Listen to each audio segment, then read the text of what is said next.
అదే RTV app వార్తల్ని క్షణాల్లో చదివే అవకాశం ఉంటుంది. ఒక న్యూస్ పేపర్, ఒక టెలివిజన్ ఛానల్ మీ చేతుల్లో ఎప్పుడూ ఉంటాయి.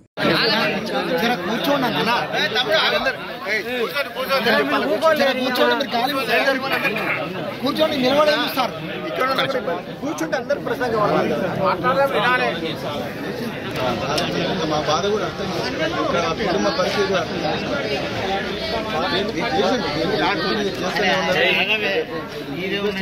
చేస్తారు, ఎవిడెన్స్ కూడా కలెక్ట్ చేస్తారు, అంత ఓకే. కానీ ఆ కుటుంబం ఎట్లా బతకాలి?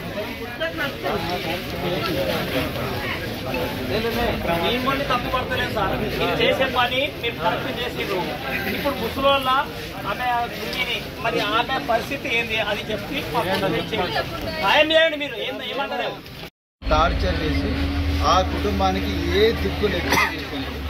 ఇప్పుడు ఆ కుటుంబం ఎట్లా బతకాలి? ఇప్పుడు ఆ ముసలామె, ఇప్పుడు ఆమె రోడ్డు మీద వాళ్ళు, ఇంట్లో ఒక అమ్మాయి ప్రెగ్నెంట్ అయ్యి డెలివరీ అయిపోయింది, ఇంకా 4 రోజులు కూడా కావాలి. ఇప్పుడు వాళ్ళు ఎట్లా బతకాలి? ఉన్న మొత్తం మగదిక్కు పోయింది.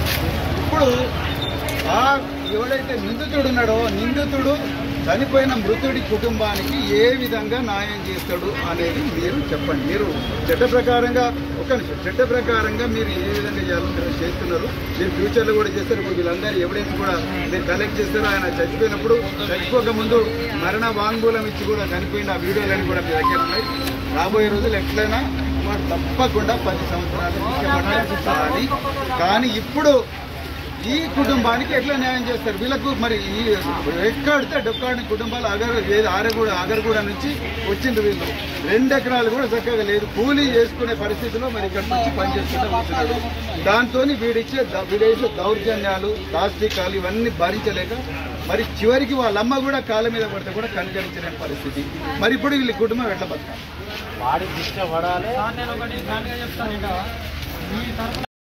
ఆత్మగౌరవానికి ప్రతీక కాబట్టి నువ్విచ్చే ముష్టి 2 లక్షలు కాదురా, మేవే అన్ని కూడా డబ్బులు వేసుకొని మేవే ఆ కుటుంబానికి ఆదరణగా ఉంటామని చెప్పిండ్రు. మరి కోనప్ప గారు వారు 1 లక్ష రూపాయలు ఇస్తాం, మేము కూడా బీఆర్ఎస్ పార్టీ తరఫు నుంచి తప్పకుండా 1 లక్ష రూపాయలు ఇస్తాం.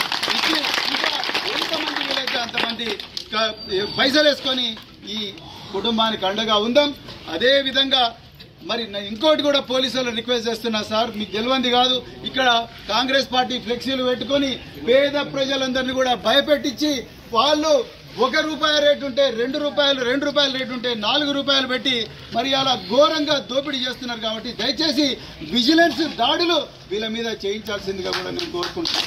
లేకపోతే ఇది కేవలం పెంచుకల్పేట సమస్యనే కాదు, కేవలం దాయిగామ సమస్యనే కాదు, లేకపోతే బెజ్జూరు కౌటాలనే కాదు, ఈ ప్రాంతంలో ప్రతి చోట కూడా తరతరాలుగా ఈ పేద రైతులందరినీ కూడా దోపిడీ చేస్తూ ఉన్నారు.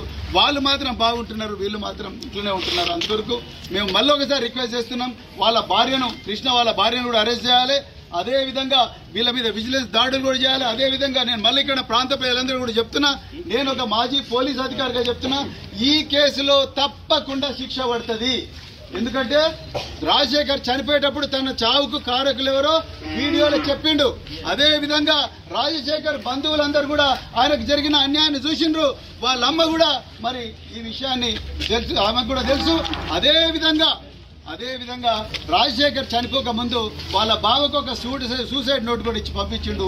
మనం అందరం కూడా జరిగిన నిజాన్ని తప్పకుండా పోలీసులకు చెప్పి ఈ కేసులో పక్కా అతి త్వరలోనే మీరు దయచేసి ఛార్జ్షీట్ వేయండి డీఎస్పీ గారు వేసి, వీళ్ళందరూ కూడా ఈ దొంగలందరూ కూడా జైల్లో ఉంటట్టు చూడండి, వాళ్ళకి తప్పకుండా శిక్ష పడుతుందని చెప్తూ మరి ఈరోజు ఇంత పెద్ద ఎత్తున కూడా మీరందరూ రాజశేఖర్ కుటుంబానికి సంఘీభావంగా వచ్చినందుకు, మరి ముఖ్యంగా స్థానిక నాయకులందరూ కూడా చొరవ తీసుకొని కుటుంబాన్ని న్యాయం చేయడం కోసం ప్రయత్నం చేసినందుకు మీ అందరికీ మరొకసారి పాదాభివందనం. జై తెలంగాణ, జై కేసీఆర్. మరిన్ని వీడియోస్ కోసం ఛానల్ ని సబ్స్క్రైబ్ చేయండి. లేటెస్ట్ అప్డేట్స్ కోసం వాట్సాప్ ఛానల్ ని ఫాలో చేయండి. అండ్ లింక్ డిస్క్రిప్షన్ లో ఉంది.